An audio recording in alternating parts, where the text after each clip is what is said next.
it's going to hold a nice edge and it's going to hold a sharp edge, but you know, if you do use it in something like a real serious cutting application, you'll need to just touch it up a little bit, and it's just going to be a nightmare to touch up that small of a cutting surface on your straight edge.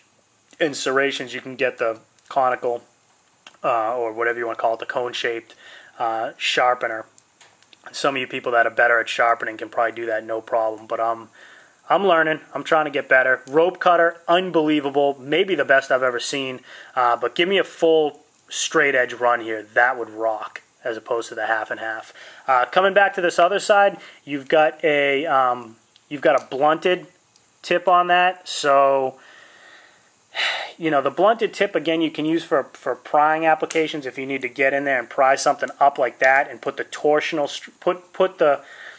put the stress on the knife in a torsional fashion as opposed to you know, a prying fashion going down the length of it. But again, if you're going to be prying with this, just be careful on it. But that blunt edge, I actually really like that blunt edge, and I've yet to use it, but it works really well if you're opening cans and things like that. You've got, again, the bottle opener down here, but if you're going to open a can, I love that blunt edge, like a paint can or something like that. That blunt edge works really well. Again, Phillips or straight edge screwdriver on top, and then you've got the straight blunt edge run. You could use that for, you know, if you're spreading something, cream cheese, peanut butter, whatever it may be, you could certainly use it on that. But I don't know, maybe some people would get more function out of a serrated edge on this side and full run of plain edge on that side. Just something to think about, I guess, but they do give you some utility there with a blunt edge. So again, awesome knife. I really, really like this knife. You get a lot of utility out of one knife. It's extremely lightweight. You won't even notice you've got it. You can carry it in a cross-draw fashion, which is how I do on the Celtic Coyote 4750.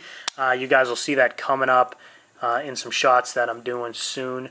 And you guys will see this mounted on my left hand chest strap. So there's the NRS. You can find it online very easily. I will tell you what, if you do not want a polished finish in this, for some of you tactical guys out there, again, not that you would really be running this in a tactical operation, but if you're going for a no glare, low concealment type of look, or high concealment rather, then they make this in an awesome, absolutely awesome, and that's what I would have bought if it had been out when I bought this one. Black, completely blacked out version of this, and it rocks. It is a really cool, it's the exact same knife, just completely blacked out. So check it out online. Eastern Mountain Sports has it. I got mine right at the Blue Ridge Mountain store in Virginia. But you can find this thing online. $40 for this knife. I think you just get a lot of utility right on your cross draw, or right in a cross draw position on your hiking pack without having to fish through either your pockets for a Swiss Army knife or something along those lines. Pop a bottle open if you need to. You break glass quickly in an emergency situation. You've got a great rope cutter, probably the best I've ever seen. Fast deployment, easy deployment, and easy, secure back in, very lightweight, and you can expose it completely to any elements I can possibly think of and not have to worry about it at all. So there you go. That's the NRS. You'll see this in my system and in my use, and that's it on that. Franchise Kid coming to you with a fireside knife review. Thanks for joining along, guys. Happy holidays to you and your family. I always appreciate it. Thanks.